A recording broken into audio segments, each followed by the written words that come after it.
Welcome back to our channel. Friends, మనకైతే group 2 అనేది ఈ నెల డిసెంబర్ 15, 16 తారీఖున జరగనుంది. సో, అతి తక్కువ టైం ఉంది. ఇక 14 రోజులు ఈ రోజు నుండి, కానీ ఇక మనం 13 రోజులే అనుకోవాలి. 13 రోజుల సమయమే ఉన్నది. చాలామంది అయితే ఒక 2 సంవత్సరాల నుండి చాలా సీరియస్ ప్రిపరేషన్‌లో సాగిపోయిన వారున్నారు. చాలామంది సీరియస్‌గా చదివిన వాళ్ళున్నారు. ఇంకా కొంతమంది 1 ఇయర్ నుండి బుక్కులు పట్టిన వాళ్ళున్నారు. ఇంకా కొంతమంది 8 మంత్స్, 6 మంత్స్ నుండి బుక్కులు పట్టి చదివిన వాళ్ళు కూడా ఉన్నారు. ఎవ్వరు చదివినా, ఏం చదివినా ఎవల ప్లాన్ వాళ్ళకుంటది, ప్రణాళిక, ఎవరి స్ట్రాటజీ వాళ్ళకుంటది. చదివే విధానంలో అందరిలాగా మూస ధోరణిలో చదివిన వాళ్ళు చాలామంది ఉంటారు. పర్ఫెక్ట్‌గా ప్లాన్‌గా చదివిన వాళ్ళు కొంతమంది ఉంటారు. టైం మేనేజ్‌మెంట్ చేసుకుంటూ చదివే వాళ్ళు కూడా చాలామంది ఉంటారు. ఎన్ని విధాలుగా చదివినా కానీ ప్రతి ఒక్కరు కూడా ఆ 2:30 గంటలల్లా ఎగ్జామ్ చేసే టైం ఏదైతే వాడుకుంటారో వాళ్ళే విజేతలుగా నిలిచే అవకాశం అనేది చాలా ఉంటుంది. మొత్తానికైతే నేను చెప్పేదేందంటే మిత్రులారా, మీరు ఈ తక్కువ టైంలో ఏం చదవాలి? వేటి మీద ఎక్కువ ఫోకస్ పెడితే మీరు గ్రూప్ 2 సాధించడానికి అవకాశం ఏర్పడుతుంది. ఈ టైంలో మీరు ఏం చేయాలి? చేయకూడనిది ఏంటి? వేటికి దూరంగా ఉండాలి? మీరు ఏమి చేయాలి అనేది ప్రతిదీ కూడా మీకు ఈ వీడియోలో చెప్పబోతున్నా. వీడియో చూసేవాళ్ళు మొదటి నుండి చివరి వరకు చూసినట్టయితే ఒక చక్కటి ఇన్ఫర్మేషన్ అయితే వీడియోలో మీకు దొరుకుతుందండి. ఫస్ట్ ఆఫ్ ఆల్ వీడియోను చూసి లైక్ చేయండి, సబ్స్క్రైబ్ చేయడం మర్చిపోకండి. ఫస్ట్ ఆఫ్ ఆల్ నేను చెప్పేది ఏంటంటే, ఇంతటి వరకు చదివిందంతా కూడా మీరు చాలు ఇక. ఎందుకంటే మేము చదివినము అనే నమ్మకాన్ని ఏర్పరచుకున్నంత చదువుకున్నారని నేను అనుకుంటున్నా. ఇప్పుడున్న ఈ తక్కువ టైంలో కొత్త పుస్తకాలు చదవద్దు. తెలియని టాపిక్స్ జోలికి అస్సలే పోవద్దు. చాలామంది ఈ ఎగ్జాము టైము దగ్గర పడే కొద్దీ ఏం చేస్తారంటే ఒకంత టెన్షన్ వాతావరణం వాళ్ళు క్రియేట్ అయిపోయి వాళ్ళ ఆలోచనలు కొన్ని వేల కిలోమీటర్ల వేగంతో తరుముతూ ఉంటాయి. వాళ్ళ ఆలోచనలు ఏమని, నువ్వు చదివిన పుస్తకం సరిపోతుందా, ఇంకేమైనా పుస్తకం చదవాలా, ఈ టాపిక్ ఇంతటి వరకు చాలా, ఇంకేమన్నా వేరే టాపిక్ ఎక్స్ట్రా దీనికోసం చదవాలా అనే ఆలోచనలను నీ మైండ్ తరుముతూ ఉంటుంది. నువ్వు ఎప్పుడైనా నీ ఆలోచనలను, నీ మైండ్ను కంట్రోల్లో పెట్టుకోవాలి. ఎగ్జామ్ టైం వరకు కొత్త పుస్తకాల జోలికి పోవద్దు. కొత్త టాపిక్స్ అస్సలే చదవద్దు. నువ్వు ఇన్ని రోజులు ఏదైతే చదివినవో దాన్ని మరొక్క మారు రోజుకొక 2 గంటలు ఒక్కొక్క సబ్జెక్ట్ను రివిజన్ చేసుకోవాలి. రివిజన్ ఎందుకు చేయమంటున్నారు అందరూ? అసలు రివిజన్ అంటే ఏంటంటే, ఒక అంశాన్ని పదే చదవడమే రివిజన్. ఒక అంశాన్ని పదే చదవడం వలన అది ఆ అంశము నీ మెమోరీలో అలా గుర్తుండిపోతుంది. నీ మెమోరీలో సేవ్ అయిపోతుంది. ఒక విషయాన్ని నువ్వు మీద ఒక్క టైం చదివితే దాన్ని, అదే విషయాన్ని నువ్వు ఒక 3 సార్లు, 4 సార్లు చదివితే నీకు చాలా గుర్తుండిపోతుంది. ఇదే మన ఉమెన్స్ సైకాలజీ మైండ్ సెట్ అట్లనే ఉంటుంది. మనం ఏదైనా కానీ చూడండి, మనకు తెలుగులో ఒక సామెత ఉంటుంది. తినగ తినగ వేపాకు తియ్యగా ఉండును. వేపాకు చేదుగా ఉంటుంది, కానీ తింటుంటే ఎలా అనిపిస్తుంది? రుచిగా అనిపిస్తుంది అని రాసినాడు. అంటే ఫస్ట్ టైం నీకు చదువుతుంటే సబ్జెక్ట్ అంతగా మైండ్కి ఎక్కదు. అందుకనే సబ్జెక్టును 1కి 3 సార్లు, 4 సార్లు రివిజన్ చేస్తే నీ మైండ్లో గుర్తుండిపోతుంది. టాపిక్ వైజ్గా కాంటెంట్ మొత్తం మైండ్లో గుర్తుండిపోతుంది. సో నేను చెప్పేది ఏంటంటే, ఈ తక్కువ టైంలో నువ్వు కొత్త పుస్తకాల జోలికి పోకు, కొత్త టాపిక్స్ జోలికి అస్సలే పోకు. ఇంకోటి, మనకు అందరికీ ఉండే ఒక బ్యాడ్ హ్యాబిట్ ఏంటంటే, మనము ఎగ్జామ్స్ టైం ఇంకొక 3 నెలలు, 4 నెలలు ఉన్నదన్నప్పుడు మనం అతి తక్కువ టైం కేటాయించుకుంటాం చదువుకి. రోజు 5 గంటలు, 6 గంటలు చదువుతాం. ఎగ్జామ్‌గా ఉంది ఇంకొక 15 రోజులు, ఇంకొక 20 రోజులు ఉందనంగా చాలామంది చాలామంది అభ్యర్థులందరూ కూడా రోజుకు ఒక 18 గంటలు, 16 గంటలు చదువుతూ ఉంటారు. అది మంచి పద్ధతి కానే కాదు. ఎందుకంటే ఎగ్జామ్ టైము దగ్గర పడే కొద్దీ నీ బ్రెయిన్ చాలా అలసిపోతా ఉంటుంది చదివి. నీ బ్రెయిన్‌కి ఎంత కావాలో అంతనే తీసుకుంటుంది. తర్వాత నీకు మైండ్ చిరాకుగా ఉంటుంది, ఇరిటేషన్‌గా ఉంటుంది. మళ్ళీ నీకు టీ తాగి కొద్దిసేపు పడుకుంటే తప్ప నీ బ్రెయిన్‌కు రెస్ట్ దొరకదు. సో ఏందంటే, ఎగ్జామ్ డేట్స్ దగ్గర పడే టైంలో నువ్వు డైలీ కేవలము నువ్వు 7 గంటల వరకు చదువుకోవాలి. కంటి నిండా 8 గంటలు నిద్రపోవాలి. ఇది నువ్వు ఎప్పుడు చేయాలి? ఈ టైంలో చేయాలి. ఎగ్జామ్‌కు 13, 12 రోజుల సమయంలో డైలీ నువ్వు 8 అవర్స్ ఖచ్చితంగా నిద్రపోవాలి. నువ్వు నిద్రపోకపోయి ఉంటే నీ యొక్క ఆలోచన చిందర వందర గందరగోళంగా ఉంటది. నీకు చిరాకు వస్తది. ఇరిటేషన్ మొదలైతది. మైండ్ పీస్‌ఫుల్‌గా ఉండాలంటే బ్రెయిన్‌కు చాలా రెస్ట్ అవసరం అన్నమాట. ఇన్ని రోజులు చదివింది చాలు. నమ్మకాన్ని క్రియేట్ జేసుకో. నీ మీద నువ్వు నమ్మకాన్ని నిలబెట్టేసుకో. నువ్వు బాగానే చదివినాను చాలు అని. ఇప్పుడు ఏంది నువ్వు చదివింది మళ్ళా ఫస్ట్ పేజ్ నుండి మళ్ళా చివరి పేజ్ వరకు చదివేది కాదు. నువ్వు టాపిక్స్ చూసుకోవాలి. మెయిన్ టాపిక్స్ ఏమున్నాయి మళ్ళోసారి రివిజన్ చేసుకుంటా ఉండాలి. ఉదాహరణకు నువ్వు కరెంట్ అఫైర్స్ ఉంది. నువ్వు కరెంట్ అఫైర్స్ ఎంత చదివినా తక్కువే. కొంతమందిని చూసినాను. కొంతమంది నాకు కొన్ని క్లిప్స్ పంపిస్తారు నా ఫ్రెండ్స్. కొంతమంది పెద్ద పెద్ద స్థాయిలో సక్సెస్ సాధించిన వారు చెప్పిన మాటలు నమ్మకండి. అది వాళ్ళ సక్సెస్ స్థాయి, వాళ్ళు అంత పెద్ద స్థాయికి వెళ్ళిన వారు సాధించేది ఈ రాష్ట్ర స్థాయిలోని వాటికి ఎగ్జామ్‌కి అప్లై చేస్తే కుదరదు.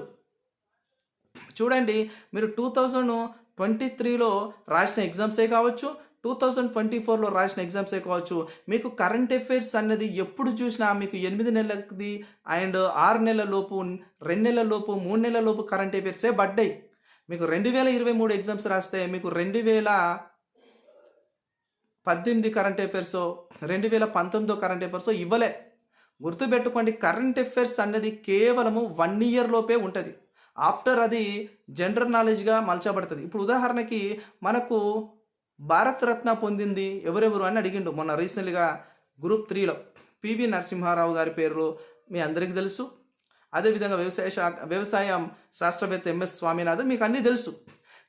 ఈ టైంలో ఇవి ఇక్కడ మనకు ఈ సంవత్సరం ప్రకటించబడింది కాబట్టి అది ఒక కరెంట్ అఫైర్ కింద ఉంటుంది. ఇయర్ పాస్ అయిపోయాక అది ఎక్కడ ఉంటుంది? జనరల్ నాలెడ్జ్ బిట్టుగా మలచబడుతుంది.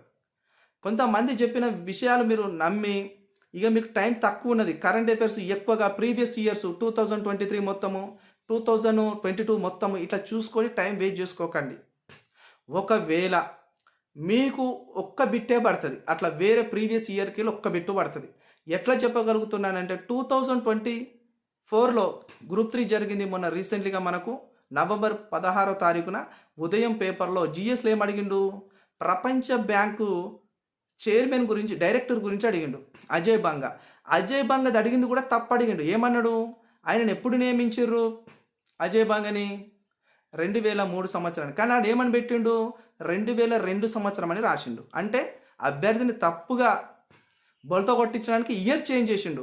మళ్ళీ ఏమన్నాడు? ఆయనకు పద్మభూషణ్ వచ్చింది అన్నాడు. వచ్చిందా? మనకు తెలుసా? మనం చదివిన ఆర్టికల్లో ఉందా? కరెంట్ అఫైర్స్లో లేదు. అంటే ఏడికి పోయిండు? ఎగ్జామినరు కేవలం 2003 సంవత్సరం వరకే తిరిగిండు. అంతే తప్ప 2002కు 2001కి పోలే. నమ్మకండి, టైం వృధా చేసుకోకండి. మీ కరెంట్ అఫైర్స్లో వచ్చే బిట్స్ 35 బిట్లు ఉంటే మీకు ఒక 2 లేక 3 బిట్లు అలాంటివి పడతాయి. దానికోసము మీరు మొత్తం పేపర్లన్నీ తిప్పి మళ్ళీ 2-3 సంవత్సరాల బ్యాక్ వెళ్ళిపోయి చదువుకుంటే టైం వేస్ట్ అంటున్నా. చదువుకునే వాళ్ళు చదువుకోండి, మీ ఇష్టం. వెల్ నాలెడ్జ్ వాళ్ళు ఉన్న వాళ్ళు ఉంటారు. కానీ టైం సెట్ చేసుకోండి ఈ టైంలో అని చెప్తున్నా. ఇంకోటి, ఈ తక్కువ టైంలో మీరు రివిజన్ చేస్తూ ఎక్కువగా రెస్ట్ తీసుకోవాలి. దానికి మీకు నిద్ర ఉండాలి.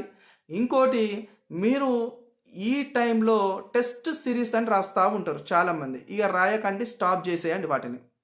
అస్సలు రాయకండి. టెస్ట్ సిరీస్లో జోలికి పోకండి. ఏ వాటి జోలికి పోకండి. టెస్ట్ సిరీస్లో మీరు రాసినారు అనుకోండి, టెస్ట్ సిరీస్ ఇచ్చేవాళ్ళు కఠినంగానే ఇస్తారు. చాలా విశ్లేషంగా, కఠినంగా, చాలా ఇబ్బందులు పెట్టేటట్టు ఇంటర్లింకప్ క్వశ్చన్స్ బాగా ఇస్తారు. మీరు వాటిని 2-3 చెయ్యలేరు అనుకోండి, మీకేమనిపిస్తుంది? ఇక భయం అవుతుంది మీకు. ఏమని? ఇన్ని సంవత్సరాలు చదివినా ఈ ఉద్యోగం రాకపోతే నా పరిస్థితి ఏంది? నాకు ఈ క్వశ్చన్ చేయలేకపోతున్నా. నేను మొన్నటి వరకు ఈ క్వశ్చన్ చదివినా, మొన్నటి వరకు ఈ సబ్జెక్ట్ చదివినా, మొన్నటి వరకు ఈ చాప్టర్ చదివినా, ఇప్పుడు ఏమైంది? గందరగోళానికి గురవుతుంది నీ మైండ్. అందుకే నేను ఏం చెప్తున్నానంటే, ఎగ్జామ్ ముందు వరకు ఎలాంటి ఎగ్జామ్స్ రాయొద్దు. టెస్ట్ సిరీస్లే కానీ, ఆన్లైన్ టెస్టులు మీరు చేసే టెస్ట్ సిరీస్లే కానీ ఏవి ముట్టుకోవద్దు. ప్రత్యేకంగా బయట ఎవరైనా ఆఫ్లైన్లో మీకు టెస్టులు కండక్ట్ చేసినా కూడా రాయకండి. అది మంచి పద్ధతి కాదు. మీరు ఎగ్జామ్ వరకు పీస్ఫుల్గా ఉండండి. మీరు టెస్ట్ సిరీస్లు ఎప్పుడు రాయాలి? మీరు టెస్ట్ సిరీస్లో ఒక నెల రోజుల టైం ఎగ్జామ్ ఉన్నదా అన్నప్పుడు రాయాలి. ఎగ్జామ్ దగ్గర పడుతుంది అన్నప్పుడు టెస్ట్ సిరీస్లో రాయొద్దు. మీరు ఈ టైంలో మళ్ళీ చూసుకోవాల్సింది ఏంది? మెయిన్గా మీరు ఈ టైంలో చూసుకోవాల్సింది economic survey, Indian budget, Indian economy survey పైన మీరు మళ్ళొకసారి రోజు 2 గంటలు చూసుకోనండి. ఎకనామీలో Telangana economy survey, Telangana budget, తెలంగాణలో ఉన్న వివిధ పథకాలు, వివిధ స్కీములు, అవస్థాపన సౌకర్యాలు, అదేవిధంగా మీకు తెలంగాణ రాష్ట్రంలో ఉన్న మెయిన్గా ఈ మధ్యలో వచ్చిన పథకాల గురించి చదవండి. పథకాలు కూడా మన రేవంత్ రెడ్డి గారి 3-4 పథకాలే అడుగుతున్నాడు, కానీ చాలా పథకాలు వచ్చినాయి. చిన్న చితక పథకాలు చాలా వచ్చినాయి. మహిళా క్యాంటీన్లు అని చాలా రకాలు వచ్చినాయి. చూసుకోనండి, మీకు ఇవి ఉపయోగం. ఇంకోటి కరెంట్ అఫైర్స్ తర్వాత మెయిన్ ఇంపార్టెంట్ అయింది మనకేంటి, మ్యాథ్స్, ఇంగ్లీషు. డైలీ రోజు మ్యాథ్స్కో 2 గంటలు, ఇంగ్లీష్కో 2 గంటలు కేటాయించుకోండి. మ్యాథ్స్ ఇంగ్లీష్ కలిపి 50 మార్కులు వస్తున్నాయి. ఈ 50 మార్కులల్లో మీరు కనుక 40 మార్కులు చేసుకుంటే మీరు మంచి స్కోర్ను సంపాదించుకొని పక్కకు పెట్టుకున్నవారు అవుతారు. మీతో పాటు కరెంట్ అఫైర్స్లో ఖచ్చితంగా వీక్ ఉన్నవాడు ఉంటాడు, మీతో పాటు నేషనల్ ఇంటర్నేషనల్ ఈవెంట్స్ తెలియని వాడు ఉంటాడు, మీతో పాటు సైన్స్ అండ్ టెక్నాలజీ తెలియని వాడు ఉంటాడు. సైన్స్లో కొన్ని క్వశ్చన్స్ ఈజీగా పడ్డా కొన్ని హార్డ్ పడుతున్నాయి, వరల్డ్ జియోగ్రఫీ కొద్దిగా హార్డ్ పడుతుంది, దాంట్లో కూడా క్వశ్చన్స్ తెలియని వాడు ఉంటాడు. కానీ మ్యాథ్స్, ఇంగ్లీష్ అయితే పర్ఫెక్ట్గా స్కోర్ సంపాదించుకొని పక్కా పెట్టుకునే సబ్జెక్ట్స్ ఇవి, ఈ పార్ట్స్, ఇవి 2 పార్ట్లు. సో ఒకడికి మ్యాథ్స్ ఎక్కువ వస్తుంది, ఒకడికి కరెంట్ ఎక్కువ వస్తుంది. కొంతమందికి వరల్డ్ జియోగ్రఫీ చేయగలుగుతారు, కొంతమంది ఇంగ్లీష్ చేయగలుగుతారు. మీరు వాళ్ళతో పోల్చుకొని భయపడకండి. ఎందుకంటే ఎగ్జామ్ పేపర్ అందరికీ ఈక్వల్గా రాదండి. కొంతమందికి హార్డ్ అనిపిస్తుంది, కొంతమందికి ఈజీ అనిపిస్తుంది. కానీ మొదటి పేపర్ అయితే ప్రతి ఒక్కరికి హార్డే అనిపిస్తుంది. మొదటి పేపర్లో సైన్స్ బ్యాక్గ్రౌండ్ వాళ్ళు, ఆర్ట్స్ బ్యాక్గ్రౌండ్ వాళ్ళు అందరు రాస్తారు. అందరికీ కూడా అది న్యాయబద్ధంగా ఉండే పేపర్ మొదటి పేపర్. అంటే అందరికీ కొంతమందికి ఈజీ, కొంతమందికి హార్డ్గా ఉంటుంది. కానీ రెండో పేపరు అందరికీ సమానము, మూడో పేపరు అందరికీ సమానము, 4వ పేపర్ అందరికీ సమానం. ఖచ్చితంగా అందున్న సబ్జెక్ట్స్ అన్ని మీరు చదవాల్సిందే. అవి చదివినవన్నీ కూడా మీకు రేపు ఎగ్జామ్లో వస్తాయి. పాలిటీలో మీరు రివిజన్ చేయడానికి రోజు 1 గంట పెట్టుకోండి. అదేవిధంగా ఇండియన్ హిస్టరీని ఎక్కువగా మీరు జాతీయ ఉద్యమాన్ని ఎక్కువ ఫోకస్ చేయండి, ఇండియన్ హిస్టరీ. తర్వాత తెలంగాణ హిస్టరీలో ఎక్కువగా సాహిత్యాన్ని ఫోకస్ చేయండి. అవి రోజు 2 గంటల టైం సెట్ చేసుకొని చదవండి. సొసైటీలో ఎక్కువ కూడా ట్రైబల్స్ గురించి, ఉమెన్స్ గురించి, బీసీ, ఎస్టీ మైనారిటీల గురించి అవన్నిటిని కూడా చూడండి. మీకు మొన్న ట్రైబల్స్ అడిగినాయన్నీ అక్కడికి వెళ్ళి అడిగిండు. మీరు పాలిటీలో బాగా చదివి ఉంటే పాలిటీలో బాగా చదివి ఉంటే సొసైటీలో ట్రైబల్స్ సెక్షన్స్ చదవని అవసరం లేదు. అక్కడ మీరు సేవ్ అయిపోతుంది టైం. ఇక మళ్ళీ ముందు మీరు సొసైటీలో ఉన్న 2 యూనిట్లు చదువుకుంటే చాలు. అది కూడా ఇప్పుడు రివిజన్ పార్ట్లే చదవాలి. ఇంకోటి, మీకు ఉద్యమ చరిత్ర చదివేటప్పుడు ఎక్కువ కూడా కొన్ని 1000 డేట్స్ ఉంటాయండి, 1000 తేదీలు ఉంటాయి. 1000 తేదీలు మీరు పట్టుకొని మెడల్లో పెట్టుకోలేరు. ములికి ఉద్యమం కాలం నాటి కొన్ని సంఘటనలు గుర్తుపెట్టుకోనండి. 1969 ఉద్యమ కాలం నాటి కొన్ని డేట్లు గుర్తుపెట్టుకోనండి. 2013 సంవత్సరంలో ఎప్పుడైతే కాంగ్రెస్ పార్టీ యాంటోనీ కమిటీ ఇలాంటివి చేస్తుందో, గ్రూప్ ఆఫ్ మినిస్టర్స్, ఇవన్నీ కొన్ని డేట్లు గుర్తుపెట్టుకోండి. పార్లమెంట్లో బిల్లు పెట్టే డేట్లు అవన్నీ కూడా గుర్తుపెట్టుకోనండి. ఈ డేట్లు అన్నీ కలిపితే మ్యాక్సిమంలో ఒక 100 నుండి 90 వరకు డేట్లు ఉంటాయి. ఇవి మెయిన్ ఇంపార్టెంట్ డేట్లు. మీకు అక్కడ 1000 డేట్లున్నా 1000 డేట్లు పనికిరావు, 100 డేట్లున్నా 200-300 డేట్లున్నా పనికిరావు.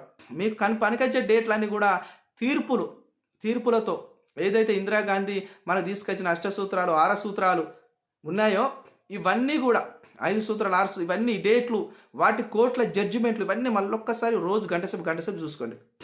వాటిలో ఉండే సెక్షన్స్ అవన్నీ మెయిన్ ఇంపార్టెంట్. ఎందుకంటే మనకు మొత్తం ఉద్యమ చరిత్ర వచ్చేదంతా కూడా ములికి ఉద్యమం దాంట్లోకి వెళ్ళి ఎక్కువ క్వశ్చన్స్ పడతాయి, కోర్టు తీర్పులకి వెళ్ళి ఎక్కువ పడతాయి, నస్కలిజం నుంచి వెళ్ళి ఎక్కువ పడుతుంది. అండ్ ఇక్కడ వచ్చేసి మనకు మళ్ళీ ఎప్పుడైతే మనకు సోనియా గాంధీ మన అఖిలపక్షం ఏర్పాటు చేసి ఢిల్లీలో అక్కడికి వెళ్ళి డేట్లు పడతాయి. కేసీఆర్ పాత్రను ఫోకస్ చేయడు. నేను చెప్తున్నా, కేసీఆర్ను హైలైట్ చేయడు 4th పేపర్లో. కేసీఆర్ గురించి బాగా చదువుకున్నా మీ ఇష్టము, చదువుకోకపోయినా మీ ఇష్టం. కానీ ఎందుకంటే గవర్నమెంట్ కాంగ్రెస్ వాళ్ళది కాబట్టి కొద్దిగా వీళ్ళ ఫేవరబుల్గానే క్వశ్చన్స్ వచ్చే అవకాశం అయితే ఉంటుంది ఉద్యమ చరిత్రలో. మొత్తం ఉద్యమ చరిత్ర మొత్తం చదివితే మొత్తం ఎవరి పాత్ర కనిపిస్తుంది మనకు. 1969లో ములికి ఉద్యమం కారణించారు కూడా మనకు ఇక్కడ బురుగుల రామకృష్ణారావు వచ్చిన కాంచెలు అంతా కూడా కాంగ్రెస్ గవర్నమెంటే కనిపిస్తుంది. అంతా కాంగ్రెస్ చరిత్రే, పరిపాలించిన వాళ్ళంతా కాంగ్రెస్ వాళ్ళే. వాళ్ళ మీదనే మీరు బాగా చదవాలి. ఈ కేసీఆర్ గారు గురించి మీరు చదివితే ఎక్కువ ప్రయోజనం ఉండకపోవచ్చు. ఆయనను హైలైట్ చేయకపోవచ్చు. ఆయన మీద పడవచ్చు ఒక 2, 3 క్వెషన్స్. కానీ వీటి మీద మిగతా వాటి మీద ఎక్కువ ఫోకస్ చేయండి. ఇంకోటి, మీరు ఈ టైంలో ఎక్కువగా కొద్దిగా ఫుడ్‌ను తగ్గించండి. నాన్ వెజ్ జోలికి వెళ్ళకండి. ఎక్కువగా మీకు సమయం అయితే ఫ్రూట్స్ తీసుకోండి. జ్యూసులు తాగండి. మంచిగా రెస్ట్ తీసుకోనండి. మీకు ఎగ్జాము ఉంది ఇంకొక 4 రోజులు అనేంత వరకు కూడా మీరు చాలా పీస్ఫుల్గా ఉండాలి, ఎనర్జీగా ఉండాలి. ఎలాంటి కూడా మీకు సిక్నెస్ అనేది ఏర్పరచుకోకండి. ఇలా ఏర్పరచుకుంటే ఏమవుతుందంటే ఎగ్జామ్ మూడ్లో మీకు మైండ్ డల్ అయిపోతుంది. మనం ఎగ్జామ్ రాసే టైం ఎప్పుడు? Morning 10 to afternoon 12:30. మీరు ఈ టైం అనేది మీకు ఎట్లా ఉండాలంటే పూర్తి రిలాక్స్ మైండ్ ఉండాలి. మళ్ళీ మధ్యాహ్నం 3 గంటలకు వెళ్ళి సాయంత్రం 5:30 వరకు ఆ టైం కూడా నీ మైండ్ రిలాక్స్ మూడ్లో ఉండాలి. అంటే నువ్వేం చేయాలి? ఇన్ని రోజులు కష్టపడి చదివి నీ బ్రెయిన్కు ఎంతో వెయిట్ వేసినావు. అదంతా రిలాక్స్ మూడ్లోకి రావాలంటే కనీసం 3 రోజులు 4 రోజులు ఫ్రీగా ఉండాలి నువ్వు. అట్లా మైండ్కు రిలాక్స్ ఇస్తే నీ మైండ్ షార్ప్నెస్ ఉంటుంది. ఇక లేదు నేను ఎగ్జామ్ టైం వరకు రోజు మిడ్ నైట్ వరకు చదువుతా, నైట్ మొత్తం 1 వరకు చదువుతా, కుదరదు. పనికి రాని చదువు అది. నువ్వు నైట్ 1 గంటలకు 2 గంటల వరకు చదువుతావు, తెల్లారి 10 గంటలకు లేస్తావు. దానివల్ల నీకు వచ్చింది ఏమున్నది? నీ మైండ్ అట్లనే అలవాటు పడుతుంది. రేపు ఎగ్జామ్ అప్పుడు కూడా నువ్వు లేట్గా లేచే ప్రయత్నం అవుతుంది, ప్రాబ్లం ఏర్పడుతుంది మళ్ళీ. ఇక నుండి మీరు మార్నింగ్ ఎర్లీగా లేసే ప్రయత్నం చేయండి. నైట్ నిద్రపోడు 11కే క్లోజ్ చేయండి. 11కి పడుకోండి, ఎర్లీగా లేవండి. 6:30కి 7కి లేచినా మీకు పర్వాలేదు. అవసరం అంటే 6కి లేవండి. ఈ మధ్యలో ఎక్కువ కూడా మీరు ఆగస్టు మాసం, సెప్టెంబర్ మాసం అండ్ అక్టోబర్ మాసం, నవంబర్ మాసం అండ్ జూన్, జూలై, ఏప్రిల్ వరకు గట్టిగా ఏదైతే ఫోకస్గా మీకు ఉన్నాయో మీ దగ్గర మ్యాగజైన్స్, కరెంట్ అఫైర్స్ మ్యాగజైన్స్ బాగా చదవండి. వాటిని నమిలి పిండేయాలి. ఇప్పుడు అల్లకెళ్ళి కనీసం 30 బిట్లు పడతాయి. మిగతా ఒక 10 బిట్లు 15 బిట్లు కొద్దిగా దూరాన్ని పడతాయి. జనవరి, ఫిబ్రవరి, మార్చికి వెళ్ళి పడతాయి. కానీ అది కూడా మీరు చదివి పెట్టగలుగుతారు. ఎట్లా? అవి కూడా మీకు గుర్తుంటాయి. ఈ దగ్గరి చాలామంది వదిలిపెడతారు కరెంట్ అఫైర్స్లో మంత్స్. ఇప్పుడు August months, September month, October month ఉంటాయి, వదిలిపెడతారు మనోళ్ళు. ఎందుకు? ఇదంతా ఇప్పుడు జరిగింది, దూరం యూనే చదువుతామని దూరం వాటి మీద పడతాడు. కానీ ఎగ్జామినర్ ఏం చేస్తాడు? మనకు రీసెంట్గా మొన్న సెప్టెంబర్లకి వెళ్ళి ఎక్కువ వేసిండు, అక్టోబర్లకి వెళ్ళి ఎక్కువ వేసిండు, ఆగస్టుకి వెళ్ళి పడ్డాయి. అందుకనే మనకు ఎప్పుడు చూడండి ఎగ్జామ్ ముందున్న 6 నెలలు మెయిన్ ఇంపార్టెంట్. అది బాగా చదవండి. చాలామంది అంటున్నారు ఇవి ప్రీవియస్ ఎప్పుడో ఇయర్ పేపర్లు కదా అన్న అంటున్నారు. అవి ఎప్పటి ఇయర్ అయితే నీకెందుకు భయ్యా? నీకు ఎప్పుడో అంటే 2021, 22 డాటా ఇస్తాడు అనుకుంటున్నారా? అట్లా ఏముండదు. పేపర్ ప్రింట్ అనేది ఇప్పుడు రీసెంట్లీగా ఫ్రెష్గా ప్రింట్ అయ్యే పేపరే అది. చాలామంది అంటున్నారు, ఇదే క్వశ్చన్ వేస్తున్నారు నాకు, పేపర్ ఎప్పుడో ప్రింట్ అయిపోయిందన్న, ఎప్పుడో అయిపోయింది, మనం ఎప్పుడో డాటా చదవాలి అని మీకు మీరే జడ్జిమెంట్లు ఇచ్చుకోకండి. ఒకవేళ ఎప్పుడో ప్రింట్ కాకుండా రీసెంట్గా ప్రింట్ అయిన అంశాలు వచ్చినాయి అనుకోండి, 2024 అప్డేట్ అంశాలు చాలా వచ్చినాయి. కరెంట్ పాలిటీలో కావచ్చు, కరెంట్ ఎకనామీలో కావచ్చు, మన పాలిటీలో కావచ్చు, స్పోర్ట్స్లో కావచ్చు, ప్రతి దాంట్లో కావచ్చు. మీరు ఏమేం చేస్తారు అప్పుడు టైంలో? ఇబ్బంది పడే ఛాన్స్ అవుతుంది కదా. అందుకని ఏం చేయండి అంటే సమకాలీన విషయాలను వర్తమానానికి అనువదించుకొని చదవండి. మీరు అలా చదివినప్పుడు మీరు ఖచ్చితంగా సక్సెస్ సాధిస్తారు. ఇంకోటి, మీరు ఈ టైంలో యూట్యూబ్లో కొంతమంది క్లాసెస్ చెప్పుకుంటా వీటిని మీరు ఆన్సర్స్ చేయండి అని బోర్డు మీద ఎక్స్ప్లెయిన్ చేస్తూ ఉంటారు. వీటిని ఆన్సర్ చేయండి. మీకు నేను 50 రూపాయలుగా పెట్టాను ఈ టెస్ట్ సిరీసు. ఇప్పుడు మీకు ఆ టెస్ట్ సిరీస్లో పొందుపరిచిన 1000 బిట్లు మీకు ఇక్కడ ఎక్స్ప్లెయిన్ చేస్తున్నాను, ఒక 50 బిట్ల వరకు. ఇవి చూసి మీరు చెయ్యండి, ఇది ఎవరు కూడా చేయలేని బిట్లు చెయ్యండి అంటాడు. వాటి జోలికి పోకండి.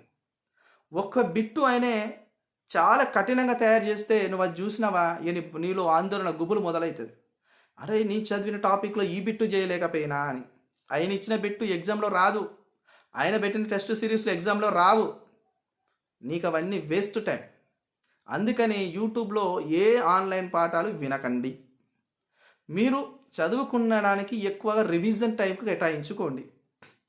ఈ టైంలో ఒకటే మీ దగ్గర ఉండాలి లక్ష్యం, ఈ నోటిఫికేషన్లో ఉద్యోగం కొట్టాలి, లైఫ్లో సెటిల్ అవ్వాలి, మళ్ళొక జాబ్ క్యాలెండర్ వరకు ఎదురు చూడొద్దు అనుకొని చదవండి. చదివే వాళ్ళందరికీ ఆల్ ది బెస్ట్. బాగా చదవండి. సక్సెస్కి మీరు చాలా దగ్గరలో ఉన్నారు.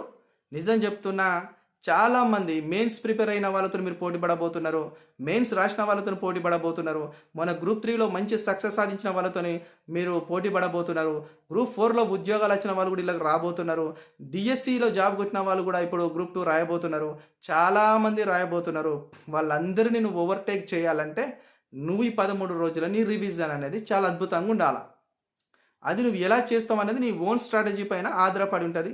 నా వీడియో మీకు నచ్చినట్టయితే లైక్ చేయండి, కామెంట్ చేయండి, సబ్స్క్రైబ్ చేయడం మాత్రం మర్చిపోకండి. Thank you so much. Time దొరికితే మళ్ళొక వీడియో ద్వారా, మోటివేషన్ వీడియో ద్వారా మీ ముందరికి వచ్చే ప్రయత్నం చేస్తాను. సైనింగ్ ఆఫ్, మీ చిలక ప్రశాంత్.